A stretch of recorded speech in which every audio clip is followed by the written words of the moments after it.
नमस्कार दोस्तों, आपका स्वागत है हमारे YouTube चैनल क्रिस्टल लर्निंग पे। तो आज हम एक कॉन्सेप्ट डिस्कस करेंगे, that is sensitivity of a governor. ये आता है आपका थ्योरी ऑफ मशीन में, गवर्नर चैप्टर में।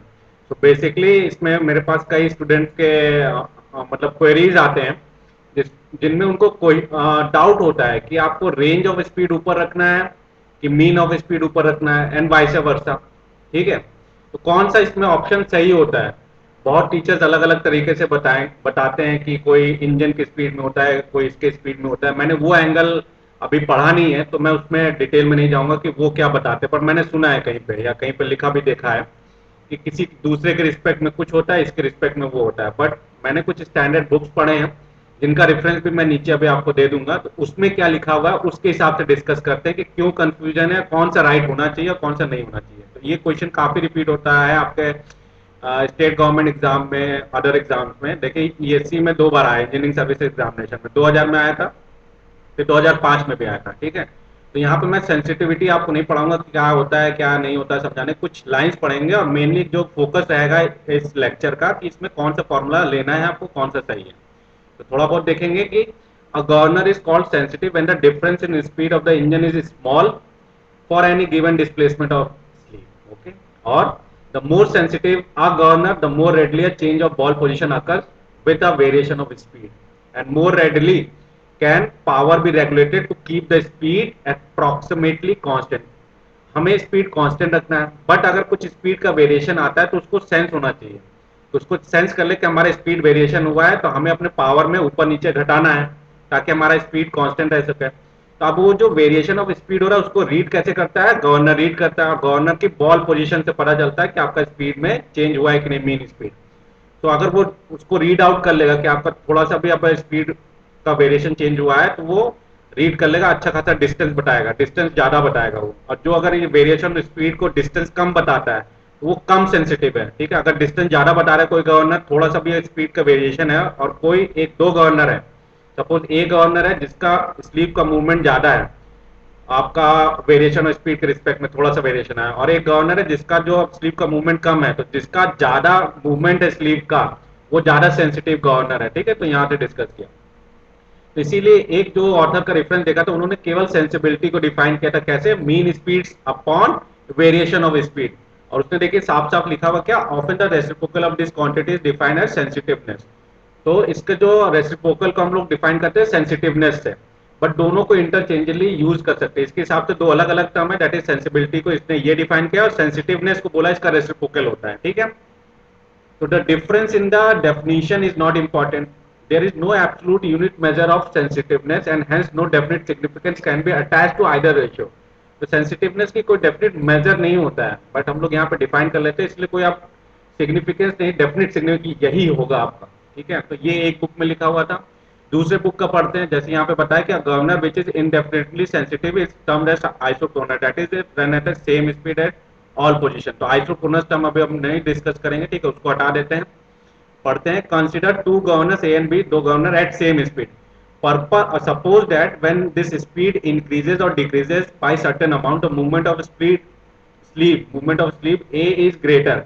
ठीक है, स्लीप मूवमेंट का ए का ग्रेटर हो रहा है than the movement of sleeve B, then A is more sensitive, जो थोड़ी देर पहले मैंने डिस्कस किया था कि कौन सा ज्यादा सेंसिटिव होगा। In general greater the sleeve movement, जिसका स्लीप मूवमेंट ज्यादा होगा corresponding to given speed of change of speed measured as a fraction, the greater is the sensitiveness of the governor, तो उसकी सेंसिटिविटी ज्यादा अच्छी होगी। और दूसरे वर्ड में sensitivity of a governor increases at the speed range decreases, तो inversely proportional होगा रेंज ऑफ स्पीड से। तो यहाँ से फॉर्मूला हम देख सकते हैं, ये भी कह रहा है there is no universal accepted definition of the sensitiveness, but it is often defined as n2 minus s1 upon n mean. तो सेंसिटिवनेस को ऑफन डिफाइन किससे करते हैं? n2 minus s1 upon n mean, range of speed upon N mean.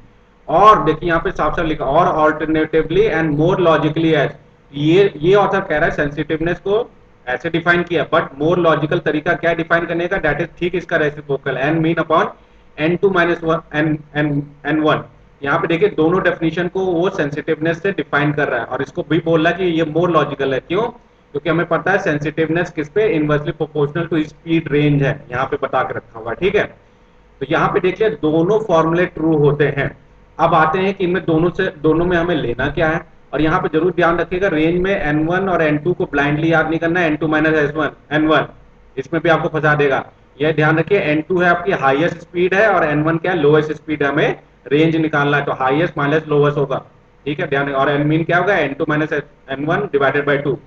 अब जो पहला जो doubt आता है कि अगर, एक तो पहली बात है कि दोनों ही ऑप्शंस, ये दोनों ही फॉर्मूले आपको दो ऑप्शंस में सेम टाइम पे नहीं मिलेगा एक क्वेश्चन में, ठीक है।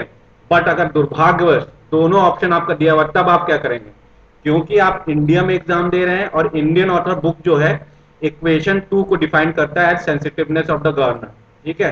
तो आप इक्वेशन 2 को ही मानेंगे ताकि आपको मार्क्स मिल सके।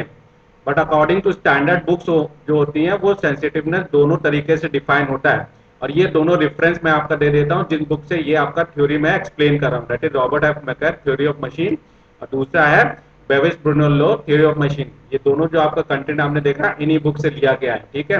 तो अब आपको कंफ्यूजन नहीं होना चाहिए कि सेंसिटिवनेस ऑफ गवर्नर क्या होता है, दोनों से डिफाइन होता है, ठीक है। कोई अगर आपको पूछे तो दोनों से डिफाइन होता है, बट मोर लॉजिकल जो डेफिनेशन है वो दूसरा वाला है, that is an mean upon N2 minus N1। और क्यों है वो मैंने आपको इस लाइन से बता दिया है, ठीक है, यहाँ पे जो थ्योरी लिखी हुई है। बट अब वही मजबूरी है कि जो इंडियन ऑथर बुक्स है वो इक्वेशन 2 को मान रहे हैं, तो हम लोग भी उसी के हिसाब से चलेंगे कि हमें मार्क्स पाना है और सिलेक्शन लेना है। तो मैं उम्मीद करता हूं कि आपको ये एक्सप्लेनेशन अच्छा लगा होगा। आज के बाद से आपका डाउट हट जाना चाहिए कि सेंसिटिवनेस या सेंसिटिविटी ऑफ अ गवर्नर से हम कौन से फॉर्मूले से डिफाइन करेंगे, ठीक है। तो इसका जो आंसर है that is D option true है, that is range of speed upon mean of speed, और ये N1 माइनस N2 हो गया, देखिए यहाँ पे, ठीक है, N1 प्लस N2। और यहाँ पे आप कोई भी देख लीजिएगा ऑप्शन, इन चारों ऑप्शन पे देखिएगा दोनों ही इक्वेशन नहीं दिया हुआ है, दोनों इक्वेशन एक में नहीं मिलेगा आपको। तो इसलिए देखिए जो भी स्टैंडर्ड जो एग्जाम्स होंगे वो दोनों इक्वेशन आपको एक साथ नहीं देगा, बट आ जाता है तो आपको पता है क्या करना है। तो चलिए फिर मिलते हैं नेक्स्ट लेक्चर में एक नेक्स्ट कॉन्सेप्ट के साथ, तब तक आबाद रहें और खुश रहें।